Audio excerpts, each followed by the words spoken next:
सरकार चलाउनेलाई अब अङ्कगणित समेत सिकाउनु पर्ने बाध्यता आयो, सामान्य हिसाब समेत सिकाउनु पर्ने बाध्यता आयो। संवैधानिक परिषद सम्बन्धमा 6 संख्यामा 3 कसरी बहुमत भयो? चौथो वरियतालाई पहिलो देख्ने सरकारलाई 4 पहिले आउँछ कि 1 पहिले आउँछ भनेर सिकाउनु पर्ने भयो। लिपुलेखमा भारतले नाका खोलेर चलाइरहँदा किन मौन छ यो सरकार? किन कूटनैतिक वार्ता गर्न सकेन? हस्ताक्षर बिनाको कूटनैतिक चिल्केटो नोटको भरमा किन चुप्पी साँधेर लुकेर बसेको छ यो सरकार?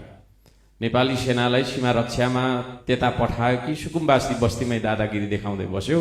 सीमा बनाउन नसक्नु, सीमा बचाउन नसक्नु, तर सेनाको दुरुपयोग गरेर आफ्नै गरिब जनताको बस्तीमा आतंक फैलाउनुको कारण के हो? त्यसको उत्तर चाहिन्छ हामीलाई। आज देश अभिभावक विहीन बन्न पुगेको छ। हजारौं लाखौं गरिब सुकुम्बासीहरूलाई बेघर बनाएर रुवाउने, आत्महत्या गर्न बाध्य बनाउने सरकार असफल भइसकेको हामीलाई महसुस भएको छ। संविधानको धारा 16 को 1 सम्मानजनक बाँच्ने अधिकार, संविधानको धारा 37 को 1 आवासको अधिकार मौलिक हक उल्लङ्घन गरेको छ यो सरकारले। संविधान मिच्ने सरकारको कुनै औचित्य हुन्छ र?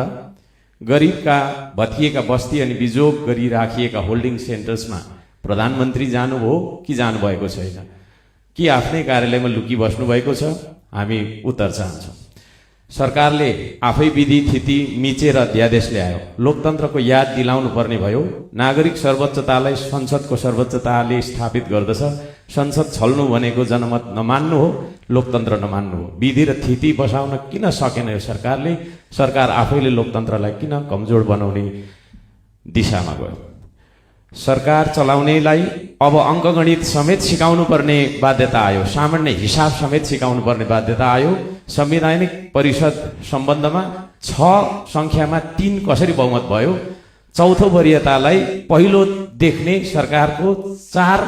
सरकारलाई 4 पहिले आउँछ कि 1 पहिले आउँछ भनेर सिकाउनु पर्ने भयो। विदेशी ऋण लिनमा विश्व कीर्तिमान राख्ने जस्तो देखिन्छ यो सरकारले।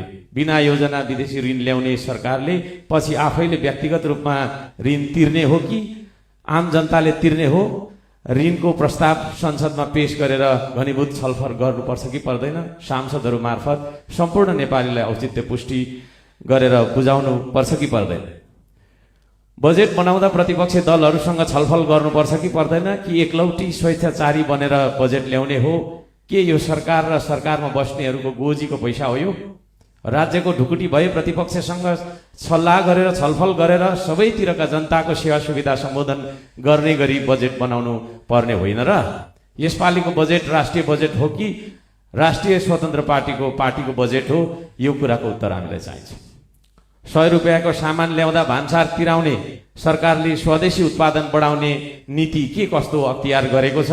कि जनतालाई भोकै मार्ने चाल मात्रै हो यो?